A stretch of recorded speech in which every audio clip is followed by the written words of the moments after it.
Alhamdulillah wa syukrulillah wa la haula wa la quwata illa billah. Salatu wassalamu ala Rasulillah wa ala alihi wa sahbihi wa mawala. Rabbi shrah li sadri wa yassir li amri wa hlul 'uqdatam min lisani yafqahu qawli. Amma ba'du. Wa nifidina azani Allah wa iyyakum. Rekan-rekan sekalian, tadi sore dikabari Mas Rano, kebetulan kosong, saya iyakan. Saya sekarang Selasa ada masjid yang ngisi, mana Mas Rano nih? Tak kira kami putih Mas Rano. Makanya adalah nih pas kosong saya mau. Kemudian temanya yang diminta adalah cara melancarkan rezeki. Wanifidina azani Allah wa iyyakum. Nah, mungkin jenengan pernah dengar cara melancarkan rezeki. Yang pertama adalah takwa.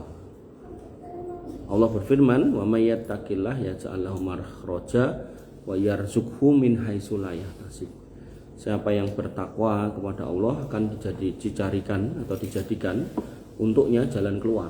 Jadi masalah itu pasti ada, mesti terjadi. Cuman ada orang yang apa istilahnya mentok. Nah, maka orang bertakwa nggak akan mentok. Nah, saya tak ingoke dulu. Saya tuh sampai disuruh ngisi kajian ini judulnya aku tadi lali ya. Sebentar. Tak ingoke dulu.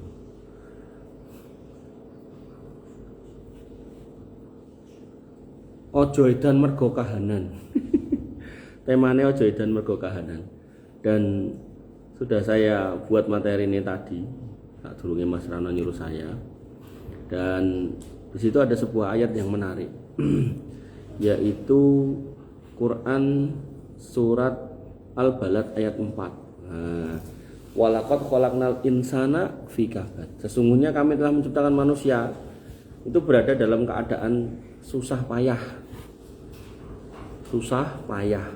Sehingga emang takdir kita hidup itu pasti ada masalah. Nah, jadi jangan sampai jenengan berpikir wong urip iku kudu enek masalah. Ndak, tetap ada masalah. Nah, cuman ben masalah itu ndak ndak bundet. Nah, jenengan harus bertakwa. Kemudian wa yarzuqhu min haitsu la yahtasib, tak kasih rezeki dari jalan yang enggak disangka-sangka. Jadi dari sini ketutup, kebuka di sana. Dengan catatan takwa. Contoh, enggak jauh-jauh lah Mas Yuli, ketutup saka degan, kebuka sama kandang manuk. Ini contoh aja gitu. Masih kandang manuk? Hah? Menjenengan ini masih usaha kandang manuk apa enggak? Oh, ganti meneh. Oh, ya salah lek kayak contoh dadine. Padahal waktu saya nyuruh di Cemani itu, daerah Sido, itu setelah dia pergi, itu jarak 100 meter ngidul, itu ada orang dodol degan, itu bendino itu limbah kulitnya itu sekitar 3 karung sampai 5 karung. Enggak nyampe 100 meter, mungkin 50-an meter. Jadi di kidule lah gitu. Nah, makanya ya rezeki itu memang enggak bisa enggak bisa dikopi gitu. Setiap orang tuh punya jalannya sendiri-sendiri. Nah, tapi yang Allah pastikan adalah nek jenengan bertakwa, rezekinya gampang, lancar. Nah, maka para ulama menjelaskan bahwa takwa adalah kunci terbesar rezeki. Semakin kuat jenengan bertakwa, maka semakin deres. Nah, yang namanya rezeki itu akan dibuka. Nek bisa, niatnya dalam bertakwa itu mencari ridho Allah, bukan mencari rezeki. Karena nek kita sholat niatnya gen rezeki lancar, itu yo untuk rezeki lancar. Ning nanti ridhonya Allah rong karuan dapat. Tapi nek jenengan sholat niatnya ridho Allah, rezeki ini pasti lancar. Paham nggak maksud saya? Nanti ada juga tentang silaturahmi. Apa silaturahmi? Ben rezeki lancar, lancar tenan gitu kan. Tapi kurang afdol. Sing afdol gimana? Silaturahmi niatnya bertakwa kepada Allah, mengikuti perintah Nabi, sunnah Nabi. Nah, rezeki ini genah melu, genah ketut. Nah, makanya ada istilah ngejar akhirat donya katut. Nek ngejar donya, akhirat luput. Nah, makanya dalam jenengan membaca ayat-ayat hadis-hadis ngeten iki, jangan urusan duniane sing jenengan peng-pengke sik. Jangan jenengan utamakan urusan dunyane sik, akhirate sik. Nah, donyane otomatis ngikut itu. Makanya dalam konteks takwa, jenengan sholat, jenengan puasa segala macam, bismillah lillahi ta'ala itu sih gitu. Nah, rezeki mesti lancar. Nah, nek bener-bener nganti gak ono rezeki, berarti memang wayahe jenengan harus meninggal dunia. Meninggalkan dunia yang berarti juga meninggal dunia alias mati. Nah, makanya saya dulu pernah cerita Bapak Mas Abdul itu tadi di sini tau, itu seminggu jualan seafood gak laku gitu kan, sampai akhirnya meninggal bener gitu kan, dan ninggal utang 7 juta gitu kan. Tapi udah diselesaikan sama putra-putranya. Yalah putrane ngobrol sama saya gitu kan, terus saya bilang, loh itu usaha dari tahun 85 loh, bisa nguripi atas izin Allah, nguripi keluarga, kok ditutuke gitu. Akhirnya dengan berbagai macam perbaikan dan masukan gitu kan, mulai dijalankan berebut meneh gitu. Kayak tutup. Terus karena itu warungnya di atas selokan. Nah, itu sama PU nggak boleh diperpanjang, mau dibongkar sama PU. Padahal dulu pernah tak tanya, lagi nek disewake piro, njaluk 30, tak kira njaluk 10 juta, 10 juta tak goleki wong sing nyewa gitu. Soalnya iku ya orang-orang yang ndur selokan itu loh, tapi njaluk 30 juta, ya mundur. Tawani ya, malah sama PU-ne nggak boleh gitu kan. Padahal nek waktu itu nggak tertunda, langsung dibayar, mungkin karo PU-ne lanjut kayak sebelum-sebelumnya bisa bertahan puluhan tahun. Lumayan itu luas itu ya, 50 meter enak kali ya itu. Empuk banget itu. Makanya Bapak Ibu, fanfitin azan ya Allah, ya aku kembali ke sini ya, takwa. Jadi jenengan pokoknya nek salat terus lillahi taala, poso lillahi taala, bakti sama orang tua lillahi taala, maka semua akan dipulangkan kepada jenengan dalam bentuk rizki, dalam bentuk keluar dari masalah. Nah, kemudian yang kedua tawakal. Dengan bertawakal maka rizki akan datang. Ning tawakalnya jangan sampai salah. Nanti ada orang tawakal, aku pokoknya sholat wis, zikir, wirid wis, kerja moh gitu. Ndak gitu tawakal nggih. Nabi mengatakan, "Lau annakum tawakkaluna 'alallahi haqqa tawakkuli." Nek kamu tawakal pada Allah sebenar-benarnya tawakal, la rozaqtum, maka Allah benar-benar akan kasih kamu rezeki. Nah, gimana tawakal yang dimaksud Nabi? Kama tarzukut toiru taghdu himason wa taruhu bitonan. Tawakal yang dimaksud sebenar-benarnya tawakal ki kaya manuk. Manuk sing piye? Esuk-esuk metu kok susohe dalam kondisi lapar, pulang dalam kondisi kenyang. Aku teko, manuk nek keluar dari sarang, iku mau ngarep mangkring nyanyi-nyanyi ning wit. Apa golek pangan? Halo. Golek pangan. Makanya jenengan nek tawakal tenan sama Allah ya ndak cuman salat zikir tok ya ndak, ya kerja gitu kan. Nah, dari kerja itu nanti Allah akan mudahkan. Makanya sering tak contohkan kisah Nabi Musa. Tawakalnya orang beriman itu enggak ngoyo asine. Tapi nek jenengan urung paham rumusnya Allah, akhirnya jenengan bener-bener ngoyo dan ngoyone luar biasa parah.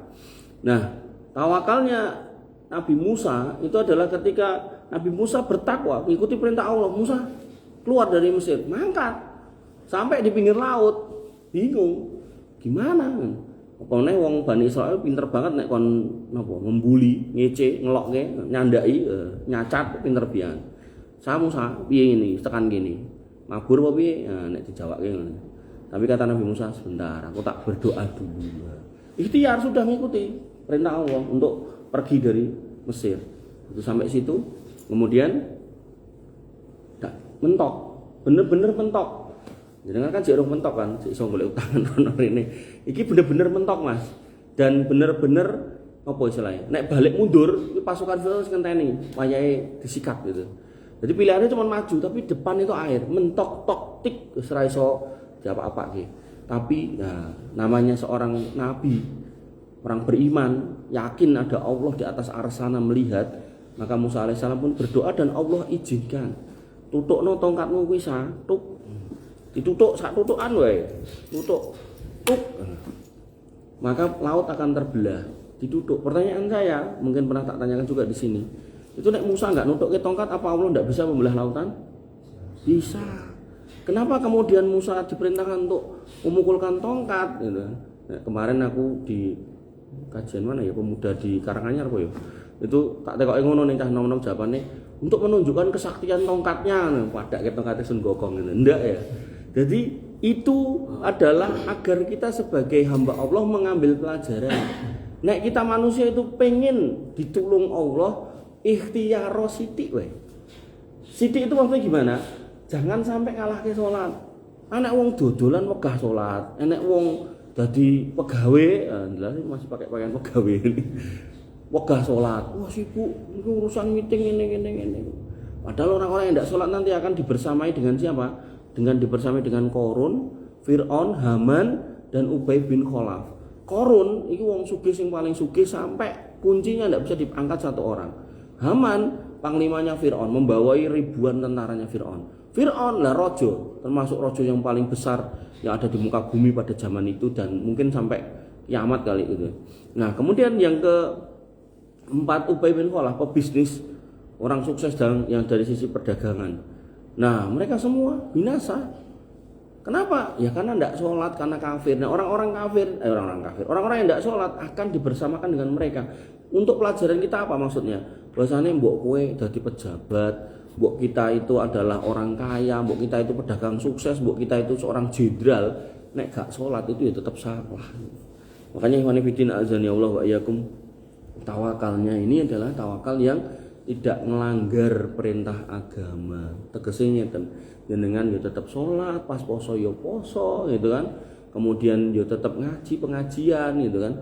Makanya saya dulu pas masih sekolah bareng Mas Amar itu, wah aku nek ngerasake mulih sudah kesel.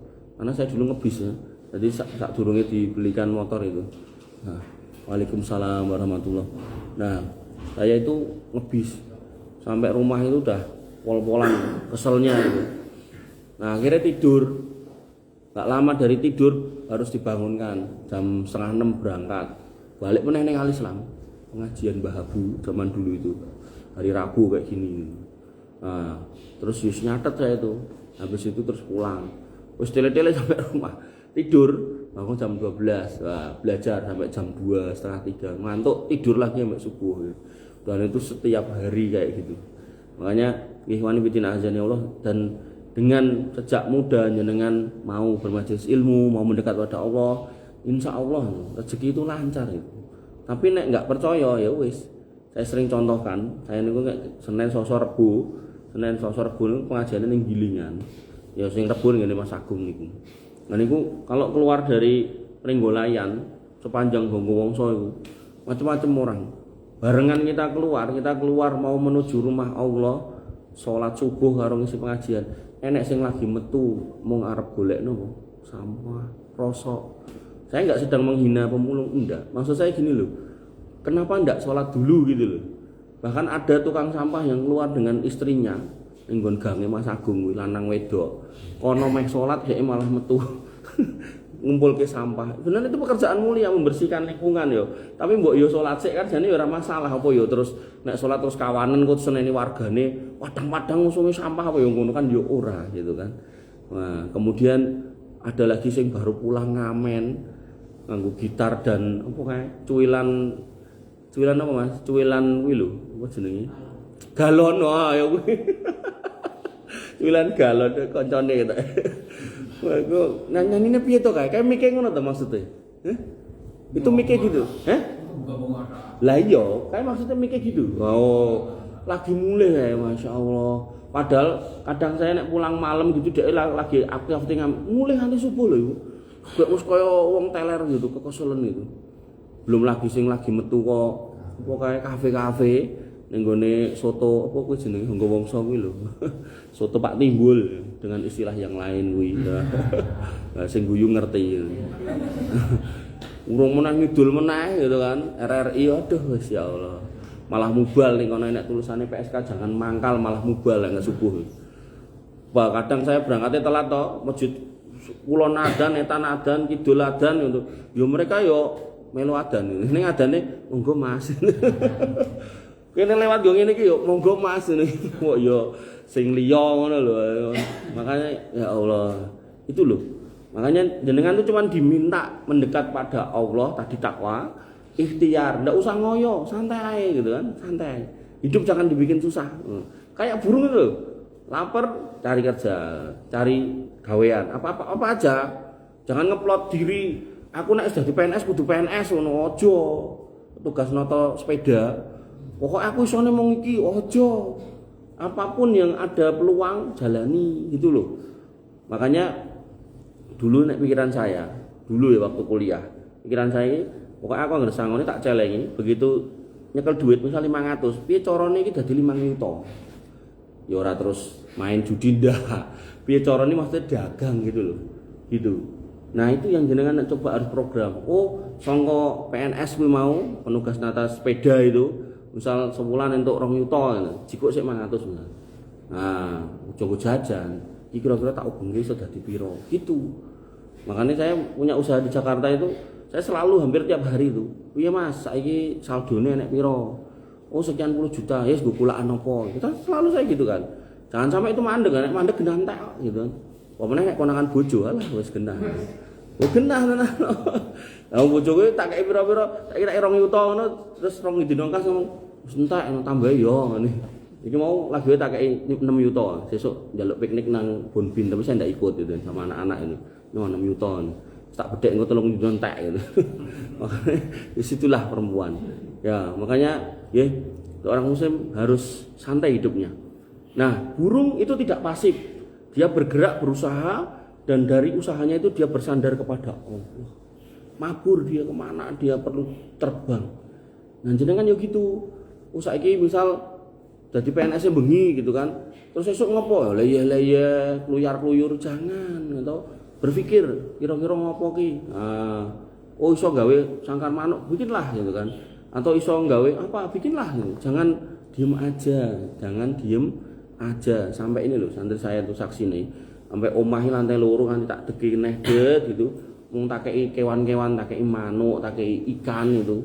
Biar apa sih? Ya biar mereka ini terbiasa ngisi waktu. Nah, jangan kemudian aku kan cuma nunggu tanggal, nanti tanggal segini dapat duit, nanti terus tanggal segini ujian. Enggak.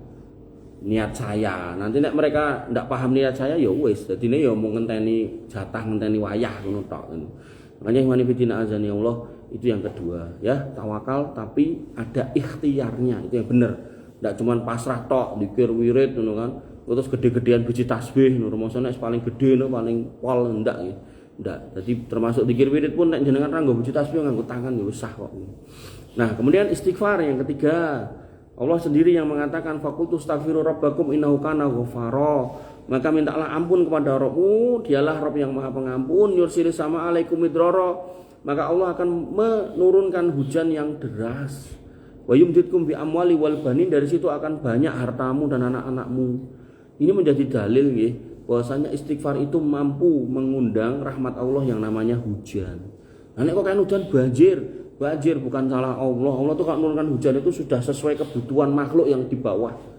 Kok kemudian jadi banjir? Nah, bima kasabat aidinas, karena tanganmu dewe, kelakuanmu dewe. Banjir air yang harusnya kamu tuh tak kasih segini, kudune kamu nyiapkan tampungannya nggak mbok siapke, akhirnya yo kemana-mana gitu. Jangankan yang di gunung itu, buat di Solo ini loh sama Tiadi ini udan nganti 2 jam 3 jam tetap jadi koyok kolam renang genangan. Kenapa? Lah resapannya nggak ada gitu. Bahkan kadang itu sing rel itu terus tiba-tiba panjang itu air kabeh gitu. Makanya imani fitina azani Allah wa iyyakum, yang harus kita imani, Allah tuh tidak pernah mendolimi hamba. Wa ma'allahu bidzalaminil abid. Allah tuh tidak mau mendolimi hamba. Bahkan Allah sendiri yang menyatakan inni haramtu dzulma ala nafsi, aku haramkan kedoliman pada diriku, wa ja'altuhu bainakum muharraman, dan aku larang kalian mendolimi sesama. Fala tadzalamu, jangan berbuat dolim. Makanya kalau ada banjir, ada apa, gempa dan seterusnya, manusianya yang introspeksi, bukan mengkritik Tuhan. Oh itu loh. Nah, soalnya gempa ning gilingan. Nah, coba kembali kepada hadis. Apa kata Nabi SAW? Idza doharo zina wa riba fi qaryatin. Kalau zina karo riba di satu negeri itu sudah nyata nampak dijarke bertahun-tahun nggak dirampungi, fakot ahalu bi adabillah, kalian sendiri yang ngundang adab Allah. Lah nek misal ning kono enek gempa ya wis jangan salahkan siapa-siapa. Nah kan wis dikei tempelan PSK dilarang mangkal. Nah tapi mangkal ya ora enek sing gagas gitu kan. Ya, wabil khusus aparat dan seterusnya gitu. Harusnya ya tetap enggak boleh gitu kan. Makanya iman fitina azani Allah itu PR loh, benar-benar loh, jangan sampai kita diem aja kalau melihat kemungkaran. Artinya kita kembalikan sesuai makomnya gitu loh. Dan jenengan orang Solo ini wali kotanya sudah baik, dibikinkan ulas, nah, tinggal nulis aja dengan situ. Pak Wali, iku tolong diberesi, gitu. Mas Wali tolong diberesi, tulis aja diulas itu. Dengan tulis bendino untuk ganjaran. Dan itu amar ma'ruf nahi mungkar level 2. Level 1 ini dengan tangan bukan makom jenengan, makomnya aparat. Ndak boleh jenengan grebek-grebek ngepruk-ngepruk, ndak boleh. PSK mbok gasaki ra etuk, mbok gawake kol tepak mbok tabraki ra etuk. Itu tenan lho iki. Tenan lho Yan. Adrian. Ndak boleh lho. Itu makomnya penguasa. Nah, yang kedua dengan lisan, yang ketiga dengan hati. Dengan lisan, jenengan nek ngandani kono kok malah dijak mlebu. Nah, paling gampang dengan tulisan. Lisan itu gantinya tulisan. Nah, ulas Kota Surakarta itu, nah, jenengan masuk situ, register nama, identitas kita ngono gitu ya. Aku urung pernah register. Nah, terus tulis jenengan. Pak Wali, perkenalkan nama saya Agung. Agung sama Mas jenengan? Agung Nugroho. Umur saya 45 ya. 40 piro? 42. Sejak kecil sampai saya 42 tahun itu RRI itu harusnya Radio Republik Indonesia, itu belum berubah sama 42 tahun jadi Radio Rawan Iman. Nyuwun tulung mangrubah melih ten Radio Republik Indonesia. Tulis. Jenengan warga Solo punya hak untuk menasihati beliau. Tapi nek meneng malah babar blas, wong sing meneng itu badalika ataful iman itu untuk orang yang membenci. Nah, meneng anteng lewat kono wis ra gagas gitu kan. Itu level lemah tur lemah meneh gitu loh. Saya nggak ngomong imannya hilang terus kafir ndak. Maksudnya level lemah itu kita lewat situ karo anyel hati. Kok ini ya ora rampung-rampung ya gitu. Dari dulu berpuluh-puluh tahun gitu kan. Nggih, wa nifidina azani Allah wa iyyakum. Itu terkait dengan istighfar. Makanya jenengan banyak istighfar. Ya, karo markir istighfar, karo nunggoni apa yang punya motor, yang punya mobil banyak istighfar. Wah, kok tiba-tiba nek sing ngeteri rezeki. Rezeki itu macam-macam ya, enggak cuma duit ya. Tiba-tiba Mas Agung, nah niki enten rondo anyaran kersa mboten. Oh, rezeki. Ya. Kemudian yang keempat tadi yang sudah tak singgung, menyambung silaturahmi ya. Nabi SAW bersabda, man ahabba ayyub soto fi rizkihi wa ayun sa'alahu fi athari fal yasir rahimah. Siapa yang ingin dilapangkan rezekinya, dipanjangkan umurnya, maka sambunglah silaturahmi. Dan silaturahmi yang paling utama kepada yang masih ada nasab. Berarti sinten bapak, ibu nek masih ada. Nek ndak ada ya berarti adik, kakak dari bapak atau ibu. Berarti gentine ibu jenengan itu kakak atau adik perempuan dari ibu jenengan. Bibi atau bude dari ibu. Gentine bapak jenengan itu om atau pak D dari bapak. Dong mboten sing tak maksud. Artinya jangan sampai jenengan berkata, misal Mas Amar, "Oh pakku mbokku wis mati, wis aku ra duwe kesempatan lagi berbakti, soalnya mau ndongake." No. Jenengan masih punya, nek masih punya, ada enggak yang tadi tak bilang? Bibi atau bude dari ibu ada. Ya itu jenengan nek berkunjung ke beliau, itu secara makom fikih itu kayak jenengan itu mengunjungi ibu jenengan. Nah, makanya dalam Islam itu sakjane dilarang memutus tali silaturahmi itu karena tujuannya itu untuk melanggengkan hubungan persaudaraan. Nek wong Jawa kerep banget padu mas karo adik itu kerep banget. Nah. Tapi nek sing dari luar Jawa, nek sing saya tahu Padang itu persaudaraan itu sampai mbah level 3 4 itu kadang masih ngumpul itu. Enggak tahu nek wong Banjar enggak tahu. Apa ya kayak gitu? Kadang. Berarti tertentu ya itu. Nah, makanya wani bidin azani Allah. Nah, jadi umpama oh tapi pakku apa mbokku mbiyen padu karo bulekku apa budeku. Ya jenengan sebagai anaknya menyambung lagi itu gitu kan. Nah, terus yang dianyeli pakku mbokku, lan jenengan perbaiki. Oh enek kuncine. Grayang-grayang enek kuncine. Nah, sambung lagi. Kalau memang kira-kira itu bukan hal yang berat, ya saling memaafkan saja. Gitu. Karena nanti berlaku hadis memdiamkan saudara sama muslim itu kalau lebih dari 3 hari itu haram. La yahilu lil muslimin ayah jurahu fauqa salasi layalin. Enggak halal kalau ngenengke lebih dari 3 malam itu enggak. Nek enggak halal ya berarti haram. Nanti konsekuensinya apa? Allah membagikan ampunan di Senin dan Kamis, termasuk mengangkat amal hambanya di Senin dan Kamis, tapi ditunda buat yang neng-nengan.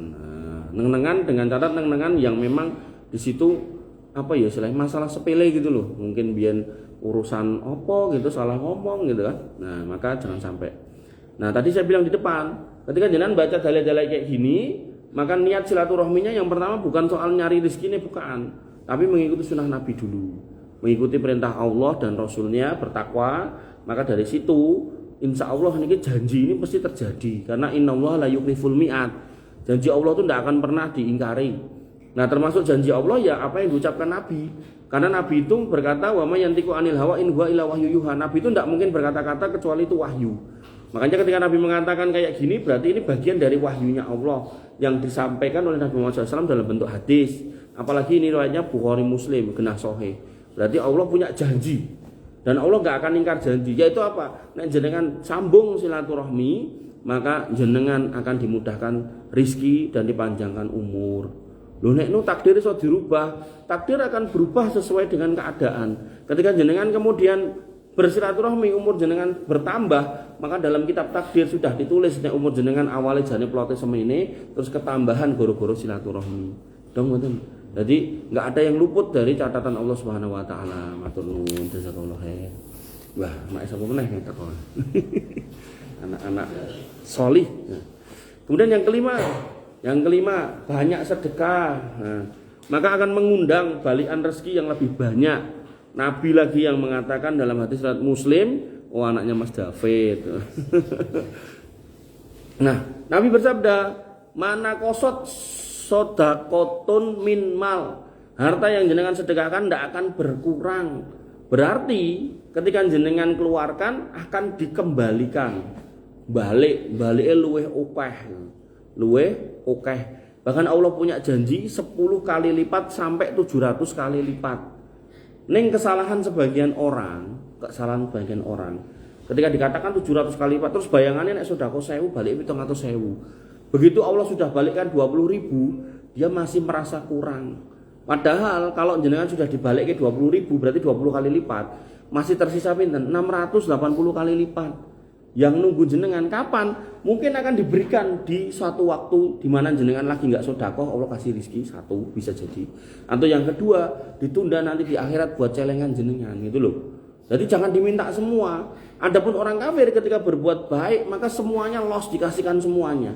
Makanya jenengan kalau mendapati orang-orang kaya non muslim di Indonesia, itu kalau dia itu bikin apa?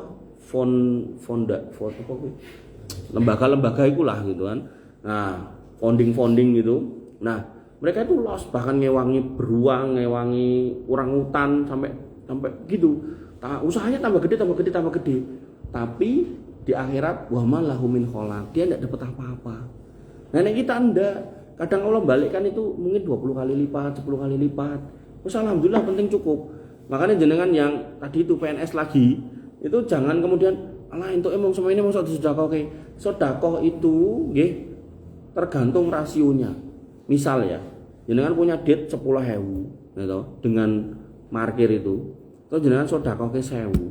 Masa marbar dodolan watu, duit 10 yuta, sedekah 5.000. Pahala PNS tadi 1.000 banding 10.000 itu lebih gede gitu. Dibandingke sing 10 yuta sedekah pira to aku nyontoke 5.000. Ongkone kan ketok luwih gede, tapi rasionya 10 yuta 5.000 per 10 yuta iki pirang persen itu? Berapa persen? Pira Mas? 50 ora lah.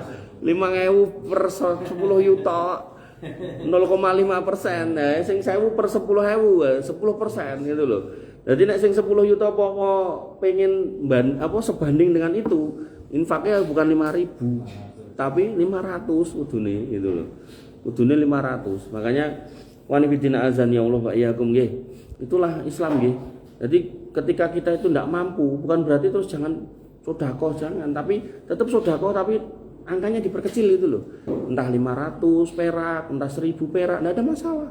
Dan dari situ nanti mantul balik ke jenengan dengan tambahan yang lebih. Mesti itu. Saya udah berkali-kali mbuktekke. Tenan wis, yakin angger jenengan beriman dengan hadis ini tenan. Ora bakalan meleset wis to. Soal itu jenengan dapatkan sesuk apa sesuke, wulan ngarep apa wulan ngarepe neh gitu kan. Itu terserah Allah itu. Tapi jenengan nek mau niteni itu mesti dibalekke, mesti. Walaupun enggak 700 karena memang ya itu enggak semua, karena ada yang akan ditunda nanti di akhirat atau kemudian dikasihkan di waktu yang akan datang. Termasuk bisa jadi loh, barangkali nanti balik ke putra jenengan ya bisa. Ngono dikek akeh ning bapake engko lali dalan nang masjid. Nah, bisa jadi. Nah, tak kayak contoh misal awal Ramadan, rata-rata masjid kan ramai ya toh. Nah, begitu kemudian mendekati akhir THR cair misal, yang pada punya THR cair. Nah, lali toh dalan nang masjid toh. Nah, sing rame apa? Mall, ya kan? Padahal lagi dapat 1 kali gaji. Piye nek misal tadi itu sedekah 500.000 balik 700 kali lipat. Walah, wis bener-bener moh ning masjid mungkin. Nah, disitulah berlaku selain Allah itu Ar-Razzaq, Allah itu juga Al-Hakim yang maha bijaksana. Sehingga ketika Allah mengembalikan infak jenengan dan Allah tahu hati kita, maka begitu Allah mengembalikan itu, Allah tahu iki nek tak akeh-akeh engko lak gendeng meneh gitu kan. Makanya sithik wae gitu kan. Ben cek kelingan dalan ngaji, dalan salat, ben cek kelingan wong tua, ben cek kelingan bojone gitu. Saya punya kenalan itu wong tuane sugih. Dadi anggere wong tuane ngekeki apa istilahnya duit hasil jual tanah, kuwi ra tau mulih golek bojone, mesti golek wong liya. Engko nek entek lagi mulih gitu. Jadi dia kawin cerai itu udah 5 kali. Delalah bojo yang terakhir itu ndak terlalu banyak protes, jadi kowe lunga anggar kelingan mulih mulya gitu kan. Nah, baru bisa awet yang terakhir yang kelima itu, udah meninggal orangnya. Tapi prakteknya itu kayak gitu. Jadi nek wong tuane kedol lemah, dia dapat duit atau dia dikasih lemah terus dijual, nah, lali mulih. Delalah itu punya anak lanang. Anak lanang itu pernah datang ke ibu saya itu cerita, "Wes, pokoknya bapak saya gini-gini nek nanti ketemu tak ajar munine sudah musuh-musuh gitu." Nah, begitu bapaknya ndak ada, nah, ternyata anak lanangnya nuruni kaya ngono kayak Pak Ewi, model-model kayak gitu. Wong bedone nek Pak dulu lemah banyak dijual-jual gitu, ditukeh. Nah, ini anake iki ya uripe rada rekoso gitu. Dadi sopir segala macam gitu. Ya sopir sing rekoso, bukan sopir sing penak. Nah, maka ihwani fiddin azani Allah wa iyyakum. Itu ya. Kemudian yang kelima, sedekah. Maka secara fisik kayaknya harta berkurang, tapi secara spiritual bahkan matematika langit dan aturan Allah, harta jenengan akan kembali lebih banyak, baik dalam bentuk uang, kesehatan, pertolongan maupun keberkahan. Macam-macam nggih bentuk kembalinya. Saat ini jenengan duwe akeh ning duwe anak ra tegel manut ya apa gunane. Duwe wis akeh anake manut, garwane manut, wah alhamdulillah jeneng nggih. Yang keenam, nggih, seorang muslim harus bangun pagi dan serius dalam ikhtiar. Jangan sampai gitu kan, masjid wis ngubengi omah kita, ning kula nenek eta nenek, lor nenek kidul nenek adzan kabeh, subuh ratangi. Wah, naudzubillah nggih. Nabi mengatakan dalam doanya, Allahumma barik li ummati fi bukuriha. Ya Allah, berkahilah umatku. Kalau udah ngomong bahasa berkah itu bukan soal jumlah, tapi ziyadatul khair. Jenengan entuk akeh napa sithik tapi temonjo itu berkah. Temonjo sing apik, ora temonjo sing elek. Nah, jenengan nek pengen diberkahi, pengen mendapat kebaikan demi kebaikan, walaupun misal duit jenengan enggak banyak, temonjo sing apik-apik, maka pastikan jenengan bangun pagi. Bangun pagi yang wajib kita lakukan ya salat subuh, kan? Salat subuh. Nah, jadi kadang itu saya itu bangun jam 3, setengah 3, wes moto ngantuk tak posok-posok kayak soalnya kok nek males gitu. Nah, adzan subuh setelah ning ngene Mas Agung wis kadoan ya nyandak. Nah, niku setengah 4 wis tak bel itu. Jam 3 atau setengah 4 itu tak bel. Tet gitu. Nah, ini santri saya ini di bawah ini, tak WA. Tolong keluarin motor. Wes, aku keluar rumah itu sebelum adzan, ngoyak adzan gen iso jamaah kan itu nek ngenteni adzan malah telat gitu. Ngono iku yo suatu ketika perut saya mules gitu. Kasih do mangkat. Akhirnya saya ke WC gitu. Sampai akhirnya komat gitu. Baru saya sholat di rumah. Baru aku meduk, lah kok sing tak bel mau cek turu, balik turu meneh bar ngetokke motor. Astagfirullah, grujuk banyu akhirnya gitu. Ya, halo Mas, dengar enggak? Jangan kayak gitu ya Mas.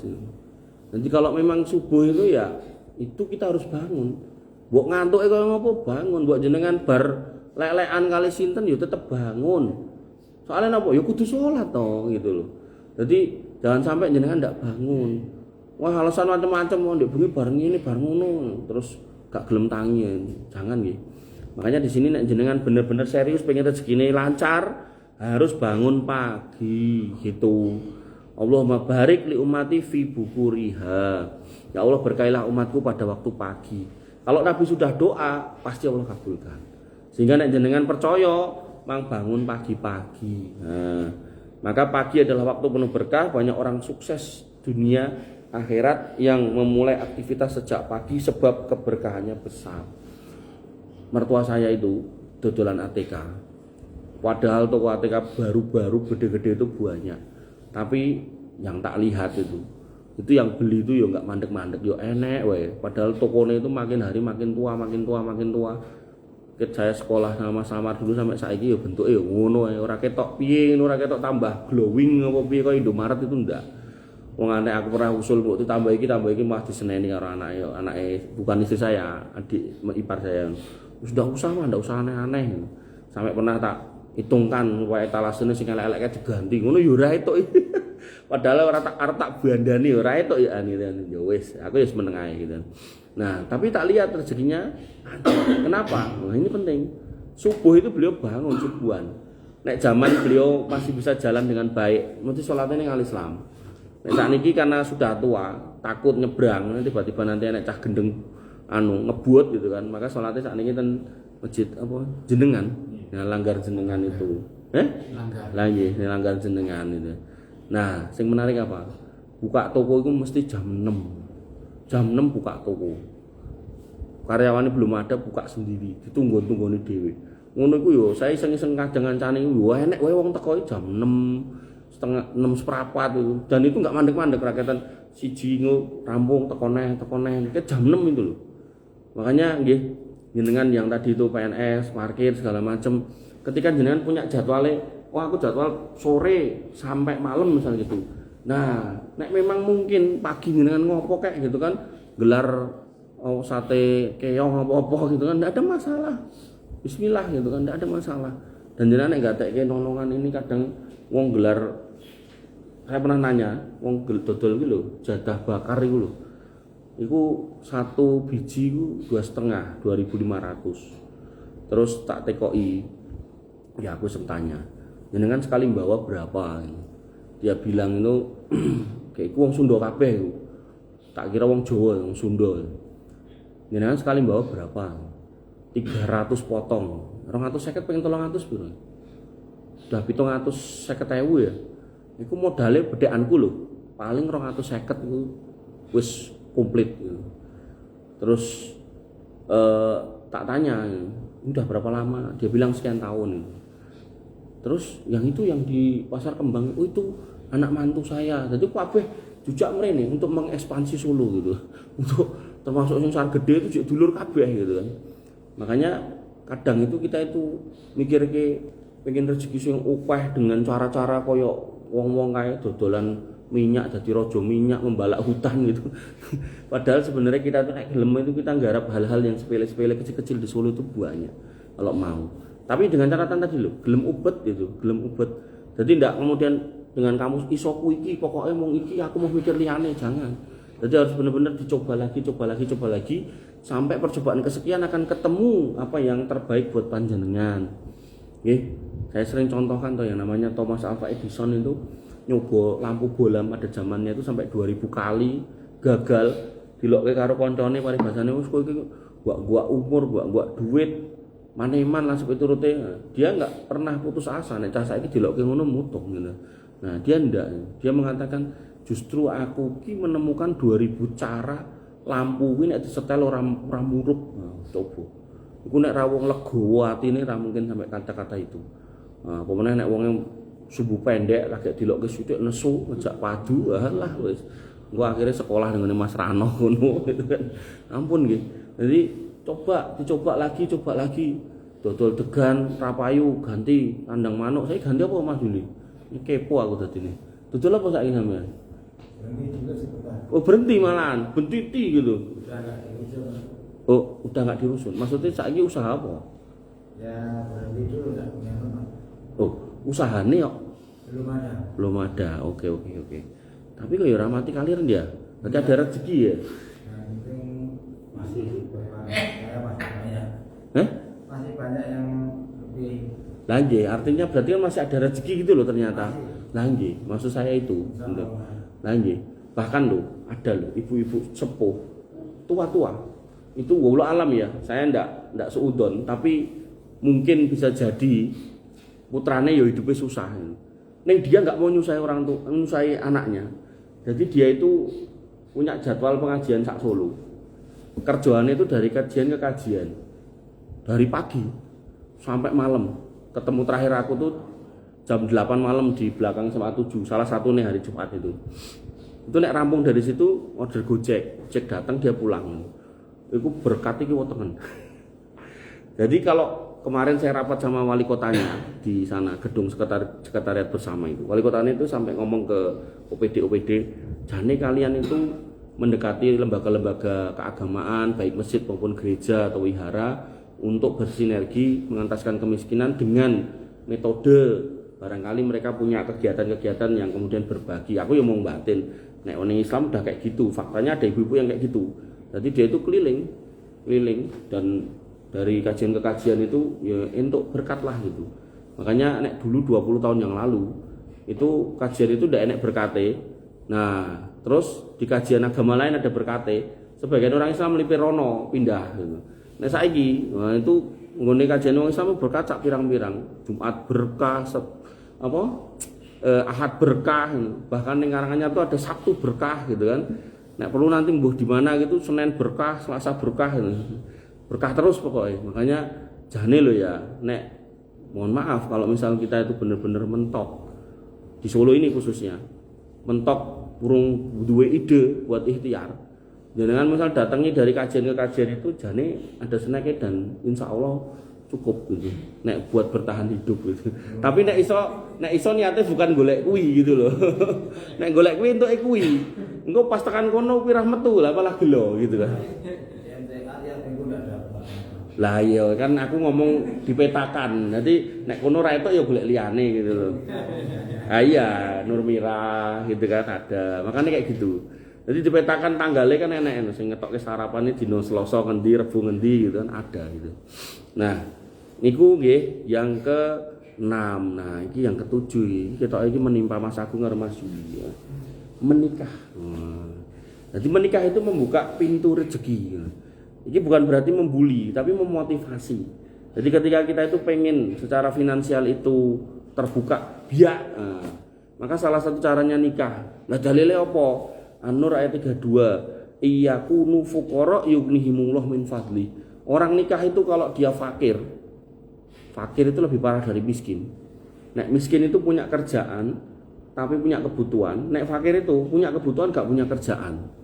Nah, orang fakir berarti pengangguran. Nah, maka kalaupun mereka pengangguran, maka Allah akan kayakan.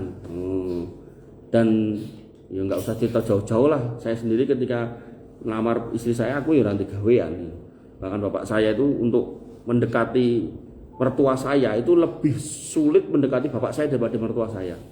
Nek mertua saya tak tekoki, "Bu, niki putrane kula nikah angsal." "Oh, boleh.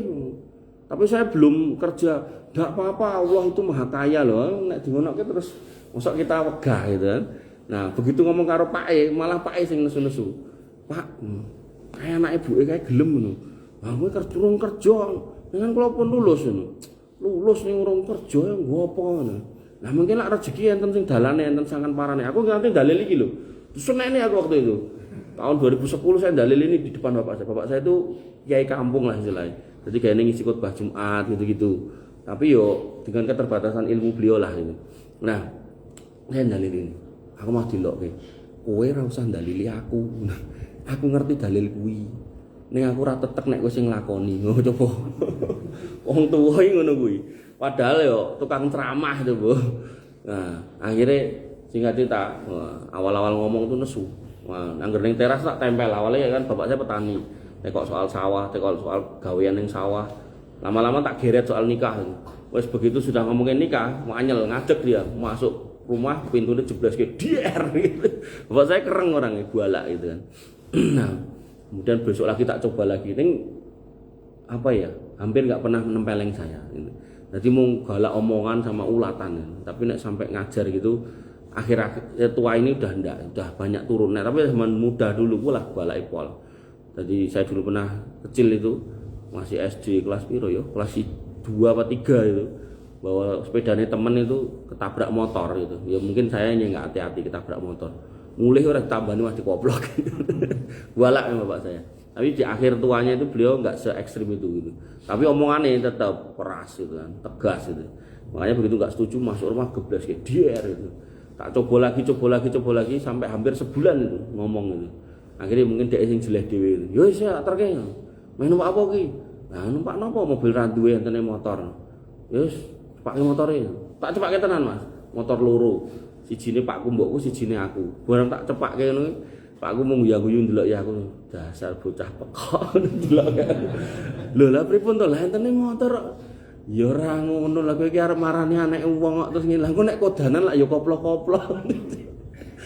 Terus akhirnya bapak saya ngomong sama ibu saya, teleponan adikmu ono, kon moro mobilnya ono. Nah, datang om saya bawa mobil kijang kotak kayak yang sekarang saya miliki itu.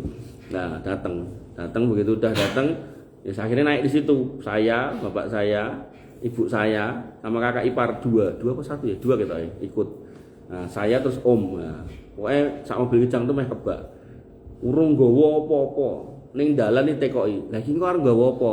Lah nopo kula nggih mboten gadah napa-napa. Akhirnya lewat ngarep luwes Palur ya lho Mas, enek toko-toko buah to kae. Mandeg ning kono. Tuku buah. Tuku buah kono ya ora nganggo dibentuk parcel-parcel. Goleke kerdus sing gedhe diulet ning kono enek jeruk, enek apel, enek apa itu namanya salak, pokoknya dicemplunge kono gitu. Jadi koyo kerdus TV gitu digowo gitu. Udah masuk Dahlia bawa itu gitu. Naik ke atas dijamu makan, udah makan. Pas itu kakak ipar saya, calon kakak ipar saya itu nanya, ini Mas Gulam kerja apa gitu kan. Pada waktu itu aku pengangguran. Mas Gulam kerja apa? Bapak saya itu nanti bingung, kelakepennya harus jawab. Ngomong ini nanti mau jadi pegawai di Badan Tenaga Nuklir Nasional. Padahal aku lagi daftar urung ketompo gitu. Coba nek ra ketompo, bapak saya terus jadi pembohong gitu kan. Nah, akhirnya ya dilalah itu, bar seminggu lamaran diumumke saya keterima. Tapi nek keterima apa ya terus digaji, ndak nunggu dulu 3 wulan. Jadi pengangguran 3 wulan. Ya ndak punya duit, kerjaan saya tuh habis nikah itu ngewangi mertua saya ngelapi meja, terus ngladeni gitu. Engko nek jam 10 apa 11 itu saya pulang ke Karanganyar. Ya orang ning kono terus nek ning kono ndak ketok banget nek pengangguran. Isin juga gitu. Nah, itu cerita saya Mas itu. Dan yo semua dijalani dengan susah payah gitu. Sampai akhirnya ketompo ning Jakarta yo gajine pas-pasan. Akhirnya iseng-iseng buka usaha. Saya dulu nyoba bener-bener kayak yang tak bilang tadi loh. Saya itu dari Solo bawa batik, dari Jakarta bawa madu. Madu yang mau tak dekek ning omah, ditunggoni karo mbokku nek payu kayak aku ditik. Sosok yo ora payu barang. Batik tak titipe koncoku karo koncoku yo payu ning ditik ora dikek aku. Pokoknya begitu terus tak coba. Zaman dulu enek FJB Kaskus, yo melu, Facebook yo melu, kabeh tak eloni Mas gitu kan. Sampai akhirnya ada sebuah usaha itu yang tak lihat ini kita iso di ATM-i. Nah, ATM tahu? Tahu Mas? Apa ATM? Amati tiru melu-melu. Nah, jadi jenengan enek wong lancar usaha digatekke ae. Iki wong dodol ngene ya, diamati. Ditiru iso ora aku niru kuwi. Oh iso. Ya wis melu-melu wae. Tinggal melu-melune ini dengan pindah tempatnya aja dodol ning sandike ngejak padu nek kuwi gitu kan.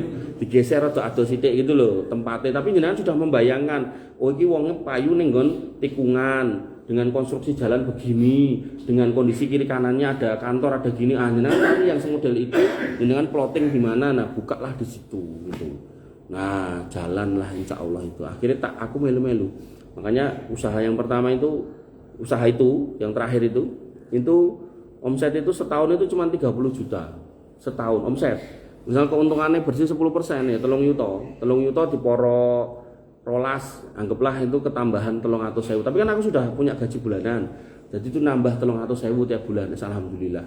Nah tahun kedua meloncat langsung ke 180 juta, terus meloncat langsung ke 680 juta. Terus meloncat ke 1,5 miliar, sampai pernah itu sebelum Covid itu 3,5 miliar gitu. Makanya saya nek suruh ngaji itu Nek amplopnya aku moh. Ya ora mau amplopnya sak isine aku moh gitu kan. Karena saya yakin yang dikasih Allah itu lebih banyak. Oh itu. Dan bener Mas, karyawan saya yo nggak mati kaliren ini santai-santai saya yo baik-baik aja ini. Baik-baik aja sampai angler ling turu tadi dulu. Tak pencet-pencet dulu ratanya itu. Nah, makanya wanita azan ya Allah menikah ya. Menikah. Dan menikah juga ndak usah muluk-muluk, tapi bukan berarti terus sembarangan. Wah, angger wedoan aku gelem ngono aja. Ayo aja. Kulo sayen kolu kabeh-kabeh diolu aja gitu. Aja. Ya yang penting pokoknya perempuan muslim, salat itu dulu lah itu. Ora usah dadak golek kudu cadaran ora usah gitu kan. Yang penting salat gitu kan. Nah, saya dulu sama istri saya umumnya kalau cah Islam udah iya Islam aku ya Islam. Tapi kami itu punya kesepakatan gini. Nanti ya, nek wis nikah gitu kan. Pokoknya anggar kowe tak ajak apik kudu melu, nek aku mbok ajak apik aku insyaallah melu. Ngono ae. Nah, apik dan tidaknya itu kan standarnya jelas toh.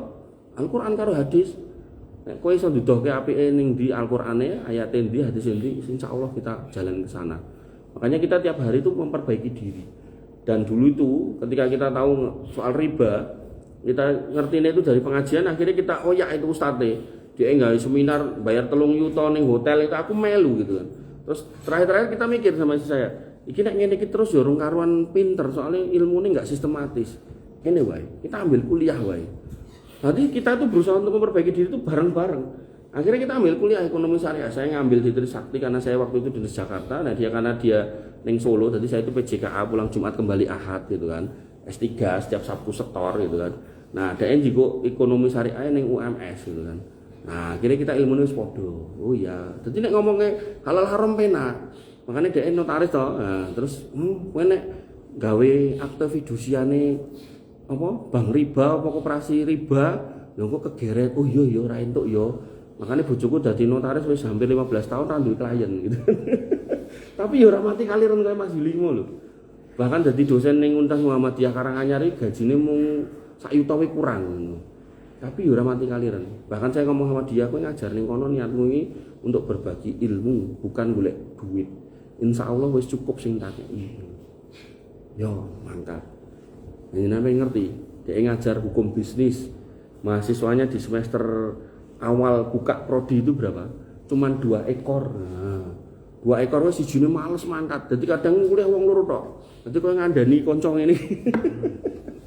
Dilakoni padahal nggo tuku bensin sekarang urung meneh dhekne anggen mangkat kuliah ngejare mesti mampir Indomaret gitu. Nah, makanya iman widin azan ya Allah wa iyyakum. Kadang jenengan lihat kondisi orang wah ketoke penak uripe, padahal aslinya perjuangannya itu loh. Jenengan kan ngerti ini kan endingnya, jatuh bangunnya jenengan ndak lihat gitu kan. Nah, makanya yang mau saya ceritakan ini adalah memang ada endingnya tapi tak ceritake juga prosesnya. Sehingga jenengan ayolah berproses. Nah, mungkin hikmah jenengan belum ketemu jodoh agar jenengan itu punya keleluasaan untuk berproses.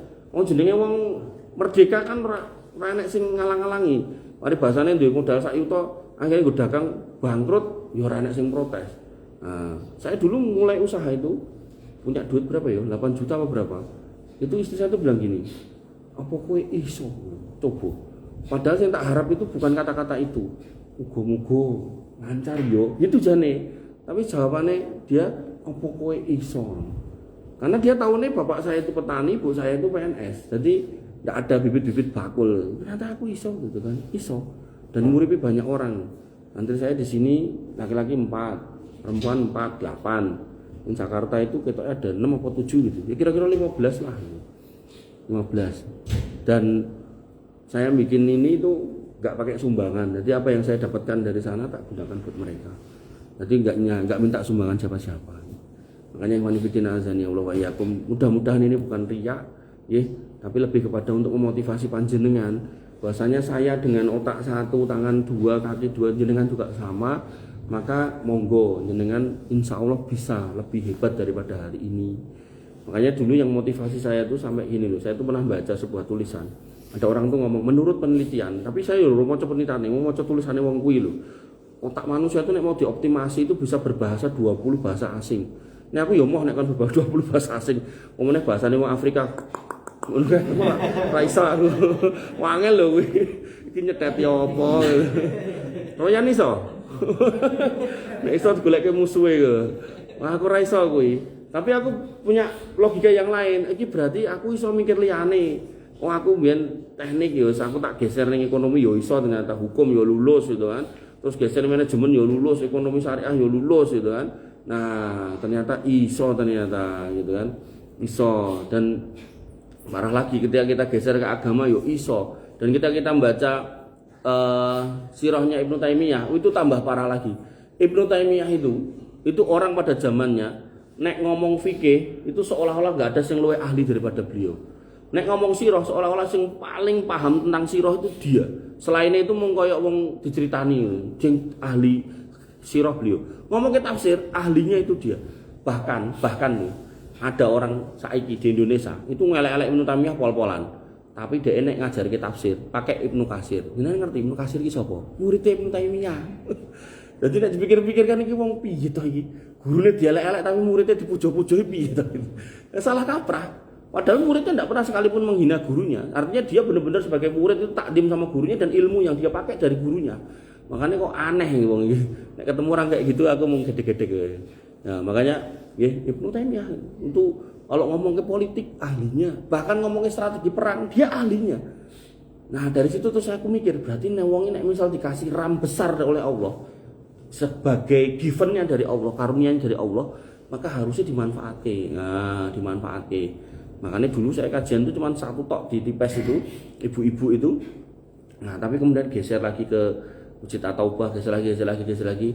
Sekarang sebulan minimal tuh saya tuh 120 hitungan terakhir. Tapi nek saya ngira-ngira itu mungkin sekarang udah ada 140 kali sebulan isi pengajian. Nah, makanya di situ saya terus berpikir, berarti wong-wong ini tak kayak pengajian cocok. Ya, cara saya masak berarti masakannya enak. Mau nek aku masak kebetulan gak enak gitu kan. Nah, mau pas ngeracik materi ini insya Allah masuk nih. Banyak orang masuk nih. Sing terakhir ini sing saya itu mau batin wae, kapan ya aku dikon ngisi ning kene. Nah, itu masjid Mas David gitu. Mesti tahu Mas? Tadi. Kuwi agar aku lewat kono mau batin wae. Kapan ya aku dikon ngisi ning kene. Dikon ngisi aku ora tahu-tahu gitu. Nah, ndek iki di WA Pak Imam. Imam sapa ta jenenge? Imam Rusdi ya, Pak Imam Rusdi. Jenengan kersa mboten ngisi Jumat Berkah. Oh ya kersa. Saya pokoknya masjid cedak omah itu gas ngono. Engko sing liya tak geser sithik ya, angger cedak omah ya. Sama Masjid Fatimah itu tak dahulukan oleh. Gitu nggih. Karena Fani Fitina Azani Allahuakum itu cerita yang saya berharap jenengan jangan cuma mendengar ceritanya tapi carilah hikmahnya gitu. Bagaimana kemudian sebuah perjuangan apapun bentuknya akan dimudahkan oleh Allah. Dan Allah tidak akan menyanyiakan jenengan wis to, tenan. Tapi nek jenengan setengah hati, aduh wis pesake. Jenengan wis susah ning donya, ning akhirat ra kecekel. Muter-muter menggolek berkat tekan kono kecilik. Aku pernah Mas. Enggak tahu saya pernah cerita sini apa belum. Saya tuh suruh ngisi di sana, pabrik 3 pilar. Itu setiap Jumat ke-3 saya ngisi khutbah jana. Dari balik kota ke sana butuh waktu 40 menit. Belum tahu tak benar-benar dari sini. 40 pernah Mas? Oh pernah. Nah, kelihatannya orang teko gitu ya. Saya ke sana. Nah, biasanya saya pakai NMAX itu. Nah, pada waktu itu NMAX diservis. Nah, saya nggak mau diamplopi, tapi sana makso ngekei apa? Ngekei gawan gitu loh. Gawannya itu goodie bag isinya ciki-ciki lah. Nak wan cilik-cilik kayak gitu. Wah, seneng aku. Kayak ciki kan, kayak anake, ora tak pangan dhewe, ora kayak anake ciki. Wong anak saya nek melu pengajian ning atau bahkan nek mulih njaluk mampir ning Indomaret iki yo mlebu Indomaret mulih ngono tagihane yo 200 300 gitu. Artinya aku yo kuat tuku dhewe. Wong nek kebetulan pas dilungi kok isine ciki aku bayanganku langsung wah iki nyenengke anak. Nah, gandeng saya NMAX saya itu rusak gitu. Enenge fiction, aku terus batin. Wah, engko nek digawani ciki nek fiction ra iso nggawa gitu kan. Tak gawake tas. Tas gede sing biasanya nek laptopnya tak kosongin kabeh gitu. Bayanganku engko bakal dileboni ciki kuwi mau. Buat tekan kono, tukang lebonine ora masuk gitu kan. Padahal aku sepanjang jalan terus batin ciki gitu. Aku pulang itu nangis Mas. Bener aku nangis. Karena aku mau bayangin ya Allah pahalaku batal ora ya gara-gara ciki. Wah, Masya Allah nggih. Makanya pokoknya urusan dunia itu jenengan nomor sekian kan. Jenengan nawaitunya takwa sama Allah, ngikuti sunnah Nabi, berjuang, insya Allah nggak disia-siakan, wis toh. Tapi nek rumus jenengan Oh, iki ngomongnya nek silaturahmi ngene, engko nek sedekah ngene sing jenengan oyak pengpenge itu. Khawatire gelo jenengan, ora keturutan gelo. Nah, wis ra entuk pahala gelo sisan gitu kan. Nah, maknanya menikah menghadirkan ketenangan, fokus hidup. Nek wis fokus akhirnya semangat kerja, dari situ kemudian Allah bukakan pintu-pintu rezeki. Aku dulu tuh sampai nggak ngira loh, bisa makani anake wong, bisa makani anake wong meneh gitu kan. Anake mertua terus anake mertua anak gitu kan. Nah, sampai nggak ngira sing dipakani akeh banget. Padahal dulu tuh kalau waktu masih ya sekolah sama samar ini, itu bayangannya tuh mesti duden-dudeni wong, ya anak coba-coba ora iso makani, nek perlu yo siji apa loro wae, mergone barang-barang larang, urung kowe kerja apa, wis pokoke hal-hal sing menakutkan gitu. Bener. Tapi ternyata seiring berjalannya waktu enggak terjadi itu kayak gitu-gitu. Nah, kemudian yang ke-8, banyak bersyukur. Nikmat jenengan sithik syukuri, wis bismillah, alhamdulillah gitu. Allah berfirman, la in syakartum la azidannakum. Kowe syukur tak tambahi. Dan syukur bukan hanya ucapan alhamdulillah tok, tapi juga menggunakan nikmat untuk taat. Itu juga penting. Kadang bareng untuk duit alhamdulillah terus bareng nggo main, itu ndak boleh ya itu. Untuk duit alhamdulillah nggo tuku ciu ndak bisa, nggih. Syukur itu harus gunakan untuk taat. Makanya jenengan nek pengen hartane bertambah, sedekah sing bener. Jangan kemudian sedekah ning penyanyi, nyawer, itu enggak sedekah itu namanya. Nah, kemudian tidak banyak mengeluh. Dikek sithik aja ngeluh, alhamdulillah ya Allah, alhamdulillah. Nah, wabil khusus nek makan itu bismillah, alhamdulillah. Senajan mung sego kucing gitu kan, mangane wis sithik kaya kucing gitu kan, alhamdulillah. Kemudian ridho dengan ketentuan Allah, dikasih sedikit alhamdulillah, saya ridho ya Allah. Saya ridho. Saya ikhlas menjalani hidup seperti ini. Mesti ditambahi, Mas. Dan ini yang membuat rezeki jenengan tambah luas dan tambah bertambah. Yang ke-9, ini yang juga banyak orang sering lupa, yaitu menjauhi dosa. Ibnu Qayyim berkata, wa min uqubatil ma'asi annaha tahrimul abdi rizqahu.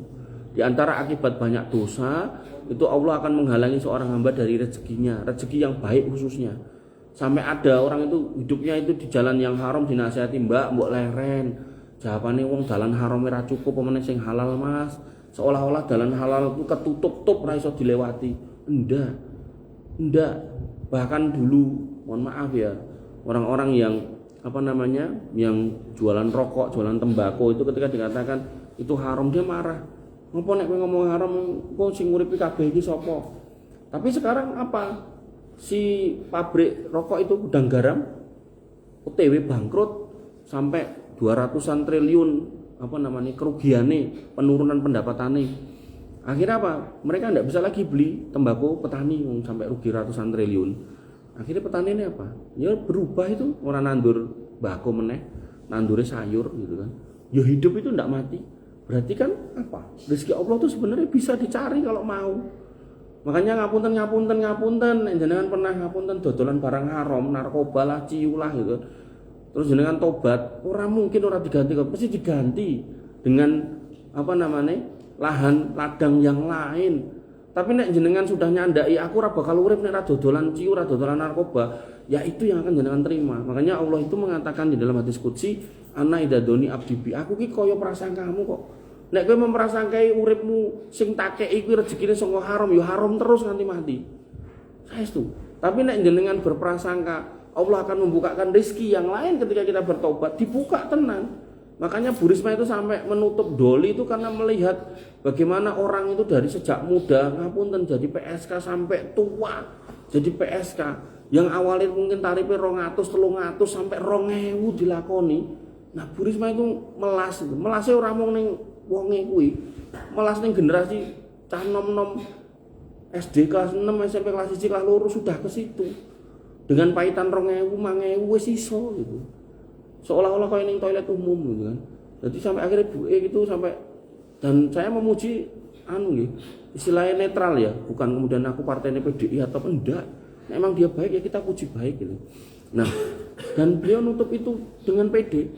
Mbok kanca-kancane sing partai merah itu nesu wis ben. Karena yang dia bayangkan itu bagaimana menyelamatkan generasi. Wong itu pelacuran terbesar se-Asia Tenggara coba. Enake ning negara Islam terbesar sak donya. Nah, coba. Terus enake ning kono yang mayoritas Islam tradisional ngomongnya gitu kan. Coba. Nah, sudah tertutup sekarang. Makanya PR-nya tinggal di Solo gitu aja. Manifidina azani Allah wa iyyakum. Maka dosa menutup keberkahan, menghambat usaha, menahan rezeki dan menimbulkan kegelisahan. Makanya jenengan yang ngapunten masih punya PR itu monggo banyak-banyak bertobat ditinggalkan wis. Enggak usah melipir-melipir wis bismillah. Sing biyen yo biyen sing wis yo wis gitu kan. Fokus sama urusan diri sendiri. Jangan kemudian gagas teman-teman di masa-masa yang gelap itu. Jangan sampai jenengan menyesal lagi ditarik ke sana. Akhirnya anak istri cuma bisa menangis lagi, kenapa kok kembali ke sana gitu kan. Dan itu akan menjadi sebuah kerugian demi kerugian yang jenengan mungkin tidak akan bisa menebusnya dengan tebusan apapun kalau udah sing gelo menungso. Tapi nek Allah itu masih membuka peluang berdosa sebanyak apapun kita itu akan diterima. Tapi nek menungso, nah nek wis mutung wis pokoke Mas iki wis terakhir Mas. Aku pilih karo wong liya, alah angel. Terakhir nggih, berdoa khusus minta ke lapangan. Niki harus jenengan hafal iki. Allahumma kfini bihalalika an haramika wa aghnini bifadlika amman siwaka. Ya Allah, cukupkanlah aku dengan yang halal dari yang haram dan kayakan aku dari karuniamu sehingga aku tidak bergantung pada selain. Niki jenengan harus hafal. Jadi pengalaman saya, namanya usaha itu kan kadang jatuh bangun. Nah, pernah ada kondisi saya itu butuh modal, ngutanglah saya. Ning alhamdulillah ngutangnya orang ning bank, ngutang ning adik ipar. Adiknya istri saya. Dia didit nganggur. Jadi PNS pusat sing sering tugas dinas. Jadi nek dia kan di Departemen Perhubungan Udara. Jadi nek ngawasi bandara itu kadang dia dinasnya Surabaya. Kadang dikirim ning Jogja seminggu, baru ning kono seminggu. Wae dalam sebulan itu kadang 2 minggu sampai 3 minggu itu keluar kantor. Gara-gara ngepengin nek sehari misal 300 kali sekian gitu kan. Nah, padahal gaji bulanannya utuh cek ketambahan itu. Nah, saya butuh modal buat beli barang di Jakarta itu, saya pinjam dia 100. Nah, akhirnya apa? Bisa saya cuma doa semoga kemudian terlunasi. Padahal saya itu nek bar kulaan, ilih DDE lunas, engko barang entek ngutang meneh. Saya alhamdulillah lah, hampir 2 tahun saya nggak ngutang dia gitu kan. Jadi dari yang ada tak obongke terus gitu kan, dan jalan sudah. Dan apa ya? Nikmat ternyata ndak diutang. Ning ati penak turu angler ngorok-ngorok gitu. Iwan widina azan ya Allah, kesimpulannya nek rezeki pengen lancar, takwa, tawakal, istighfar, silaturahmi, sedekah, bangun pagi, nikah, syukur, menjauhi dosa dan berdoa. Pun ini yang bisa saya sampaikan. Dan mau nanya? Kalau nggak ada kita tutup dengan doa. Dan mau nanya nggak, Mas Juli?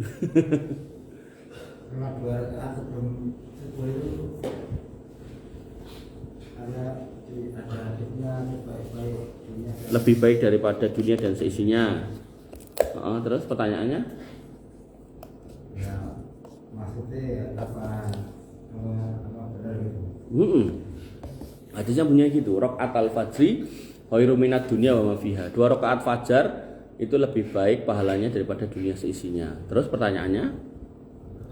Oh, niku wau ya wis. Berarti sak jawab berarti ya. Ya wis. Ada lagi? Tapi jangan salah paham loh. Nanti ada orang bar salat fajar terus salat subuh gitu. Jadi kalau salat fajarnya pahalanya segitu, berarti subuhnya lebih utama lagi. Karena yang wajib itu tetap lebih baik daripada yang sunnah. Makanya nanti dalam hadis tentang waliullah, tentang wali Allah, Allah berfirman, "Man adani waliyan faqad adantuhu bil harbi." Siapa yang memusuhi waliullah, waliku, maka dia sudah menantang aku perang. Nah, kemudian di kalimat berikutnya Allah melanjutkan firman-Nya dalam hadis qudsi itu, tidaklah seorang hamba itu mendekat kepadaku dengan yang wajib, maka dia aku senangi. Nah, kalau kemudian dia mendekat dengan yang sunnah, maka faqad ahbabtuhu, aku akan mencintai. Nah, nek sudah aku cintai, maka dia akan melihat dengan pandanganku, dia akan mendengar dengan pendengaranku, dia akan melangkah dengan langkahku dan akan memberi dengan pemberian yang di bawah bimbinganku. Nah, semua ini bukan manunggaling kawula Gusti, bukan, tapi dengan taufik Allah. Nah, jenengan akan di bawah bimbingan Allah, tidak akan lagi kembali ke tempat-tempat jelek, nggak akan mendengar yang jelek-jelek, nggak akan melihat yang jelek-jelek gitu kan. Nah, kemudian kalimat berikutnya, wa idza sa'altani, kalau dia meminta, fa'utiyahu, maka akan aku beri. Wa idza sta'antani, kalau dia kalau dia kemudian meminta tolong kepadaku, fa'inuhu, maka akan tak tolong. Nah, Sehingga ketika jenengan pengen jadi waliullah, bukan golek ilmu kanuragan napa-napa mboten, tapi jalanilah yang wajib, ikutilah yang sunnah. Yang wajib napa? Salat 5 waktu. Iringi yang sunnah apa? Rawatib, salat tahajud, salat duha. Nah, puasa Puasa yang wajib apa? Puasa Ramadan. Nah, iringilah dengan Senin Kemis, iringilah dengan Daud mungkin, atau kemudian iringi dengan puasa Arafah dan seterusnya. Nah, kalau itu jenengan lampahi, sedekah yang wajib itu zakat, dengan iringin dengan sedekah-sedekah yang tadi misal setiap hari mung 1000 2000 gitu kan. Maka yang jenengan sudah lakukan itu, maka jalan jenengan itu akan di bawah bimbingan Allah, di atas taufik Allah terus sampai akhirnya nggih jenengan kalau butuh apa-apa meminta. Nah, waliullah niku kalau sudah ngangkat tangan, maka Allah pasti kabulkan. Tidak mungkin ndak gitu kan. Dan contohnya itu adalah Uwais Al-Qarni. Uwais Al-Qarni itu nek nyuwun apapun kepada Allah itu pasti kabul. Cuman Uwais Al-Qarni juga enggak kemudian semena-mena nyuwun-nyuwun sak-sake ndak. Ya Allah nyuwun duit ke langit tiba enggak pernah.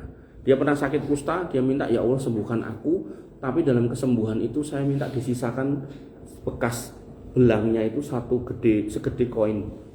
Akhirnya sembuh, bersih semua kulitnya kecuali yang di punggung segitu.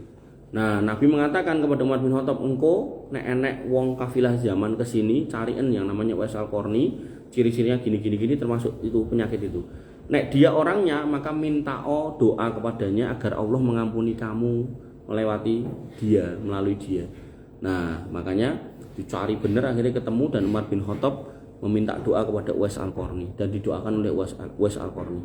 Padahal Umar bin Khattab itu tobakotnya atau apa istilahnya, levelnya itu level sahabat, Uwais Al-Qarni itu level tabiin di bawahnya.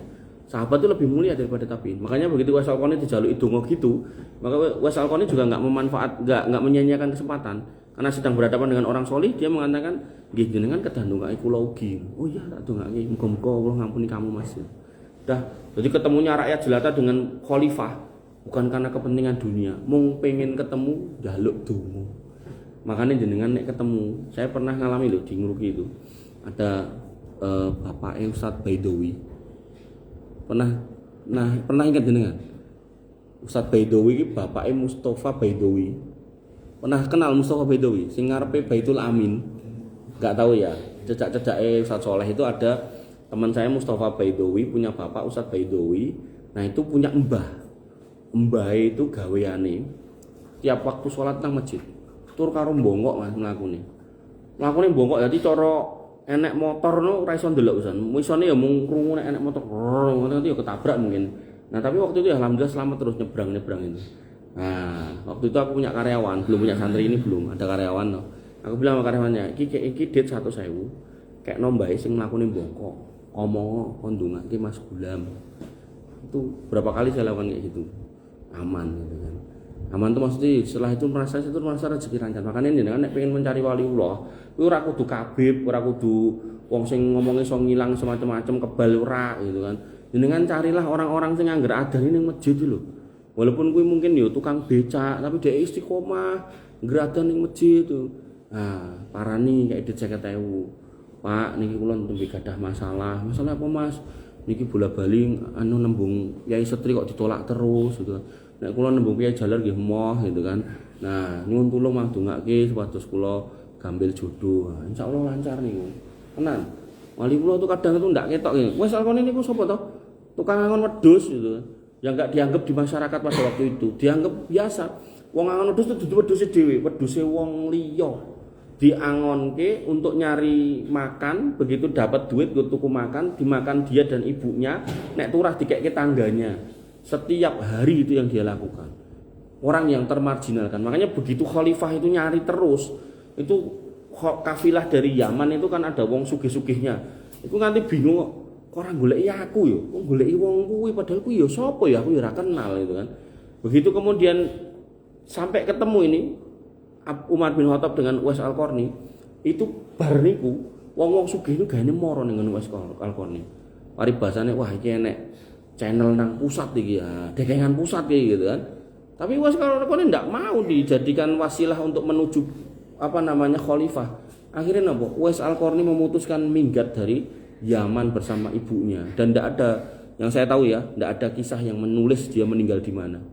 Kemudian para ulama mengabadikan beliau dengan kata-kata manusia yang terkenal di langit tapi tidak terkenal di bumi. Itu namanya Uwais Al-Qarni. Makanya jenengan nek ketemu enek tukang becak, mungkin yo ngapunten, mungkin tukang parkir, tapi soleh, tenan-tenan soleh, salat ra ditinggal, sadurunge adzan wis mlayu ning masjid, itu terus orang gagas sing aneh-aneh, orang nglakoni sing aneh-aneh, terus nek dzikir wirid tenanan itu wis jenengan duit rodok luweh atau iso njajakke mie ayam, yo tak jajakke yo. Nah, dibisiki, dongakno aku yo, gen ngene gen ngono. Ndak apa-apa. Dan saya masih sering melakukan kayak gitu. Nah, cuman saya kan nggak cerita. Ora apa iki wis ustaz ngono terus piye ngono, ndak gitu tenan ndak, Mas. Makanya saya itu kadang itu nek ada kesempatan donga, itu saya susun doa, tak masukkan itu kebutuhan hajat-hajat saya.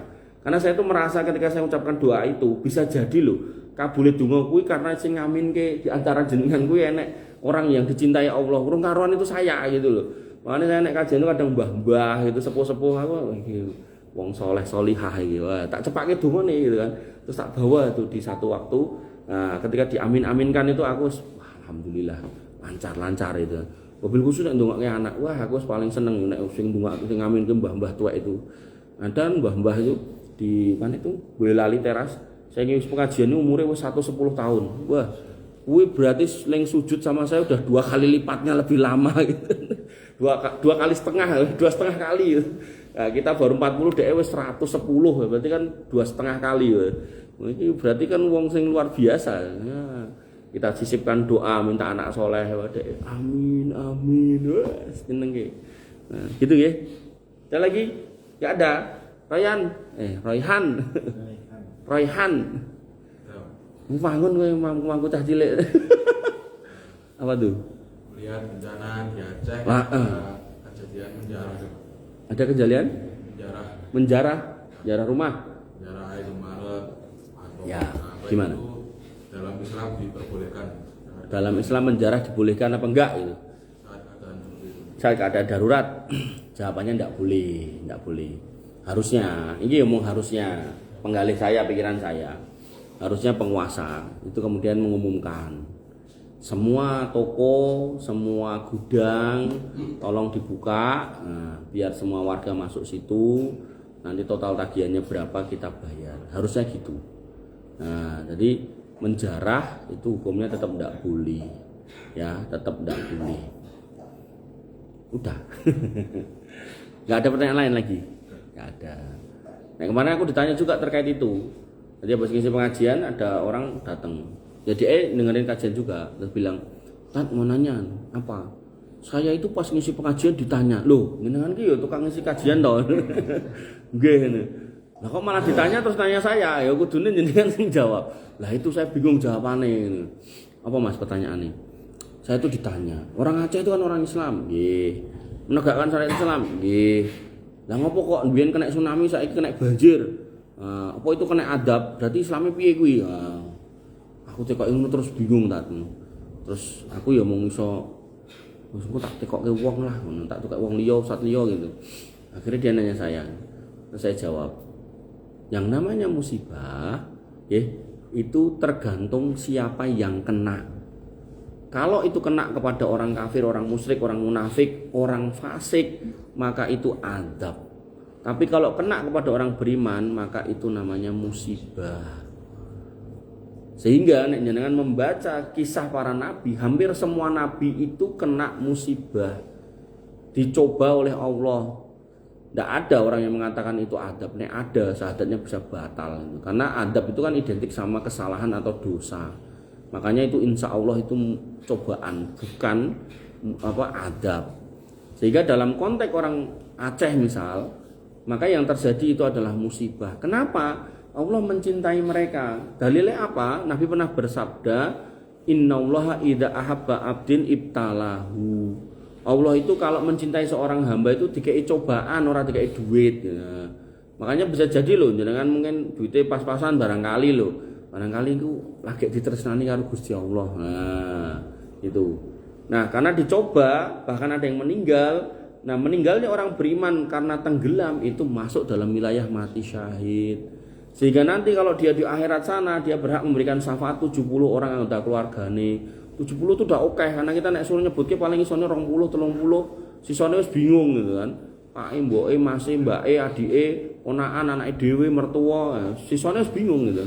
maka 70 orang itu banyak gitu kan.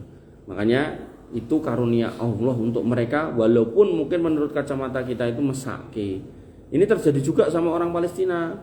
Jenengan nek nonton Abu Janda, dia akan mengatakan, "Loh, berarti wong Palestina iki wong salah, buktine kalah karo wong Israel gitu toh." Tapi yang sebenarnya adalah Allah memilih bangsa itu karena bangsa itu yang teruji memiliki keimanan yang baik untuk harus mengalami apa yang sedang terjadi. Tapi dari kacamata akhirat, mereka ini orang-orang yang mendapatkan kesyahidan. Sehingga nanti di akhirat ya toh, mereka akan memberikan syafaat 70 orang anggota keluarganya. Orang kayak syafaat bojone mati syahid, kayak syafaat anaknya mati syahid, kayak syafaat mboke pake yo mati syahid kabeh. Akhirnya sing digoleki apa? Saudara seiman. Saudara seiman yang mana? Ya sing ndongake, sing ngirim bantuan ya sapa? Ya wong Indonesia salah satu nih. Barangkali jenengan sudah 70 orang saudara udah mati syahid semua saudara saya. Tolong dikasihkan orang Indonesia wae, ngerti-ngerti jenengan keceluk. Alhamdulillah gitu kan. Makanya dalam kacamata akhirat mereka itu mendapatkan nikmat yaitu berupa kesyahidan. Tapi dalam kacamata dunia dapat musibah mesake gitu nggih.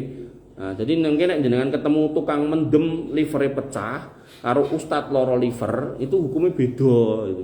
Sing siji adab nek ra tobat, sing siji ya cobaan karena memang keimanan yang bersangkutan gitu. Nggih. Ada lagi yang namanya? Enggak ada? Kita tutup dengan doa, nggih. Monggo kita tutup dengan doa. Wani bidina azani Allah wa iyyakum. Mungkin ini yang bisa saya sampaikan. Monggo kita tutup dengan doa, panjenengan aminkan. Semoga di antara doa yang kita panjatkan, nggih, Allah kabulkan sebagian atau semuanya. Bismillahirrahmanirrahim. Alhamdulillahirabbil alamin. Hamdan syakirin, hamdan naimin, hamdan yuafi ni'amahu wa yukafi mazidah. Ya Rabbana lakal hamdu kama yanbaghi li jalalika wa adhimi sultanik. Rabbana lakal hamdu anta nurus samawati wal ardi wa man fina wa lakal hamdu la ilaha illa anta subhanaka inna kunna minadh dhalimin wa illam taghfir lana wa tarhamna lanakunanna minal khasirin. Allahumma ighfir lil muslimina wal muslimat wal mu'minina wal mu'minat al ahya'i minhum wal amwat innaka samiun qaribun mujibud da'wat wa ya qadiyal hajat. Rabbana zalamna anfusana wa illam taghfir lana wa tarhamna lanakunanna minal khasirin. Rabbana ighfir lana dzunubana wa liwalidina warhamhum kama rabbana shighara. Allahumma ighfir lahum warhamhum wa afihim wa'fu anhum wa akrim nuzulahum wa wasi' madkhalahum waghsilhum bil ma'i wasalji wal barad. Allahumma taqabbal minna siyamana wa qiyamana wa ruku'ana wa sujudana wa tahassu'ana wa tadarru'ana. La ilaha illa anta subhanaka inna kunna minadh dhalimin wa illam taghfir lana wa tarhamna lanakunanna minal khasirin. Rabbana hab lana minas solihin, Rabbana hab lana minas solihin, Rabbana hab lana minas solihin wajma'na fi zumratil muwahhidin wa adkhilna jannatika jannatin na'im ya arhamar rahimin. Rabbana atina min ladunka rahmah wa hayyi' lana min amrina rasyada. Rabbana atina ma wa'adtana ala rusulika wa la tukhzina yaumal qiyamah innaka antas sami'ud du'a innaka la tukhliful mi'ad. Rabbana atina fid dunya hasanah wa fil akhirati hasanah wa qina adzabannar wa qina adzabannar wa qina adzabannar wa akhiru ta'wana alhamdulillahi rabbil alamin wa sallallahu ala nabiyyina Muhammadin wa ala alihi wa sahbihi wasallim ajmain walhamdulillahi rabbil alamin. Akhiru kalam subhanakallahumma bihamdika asyhadu an la ilaha illa anta astaghfiruka wa atubu ilaik. Assalamualaikum warahmatullahi wabarakatuh.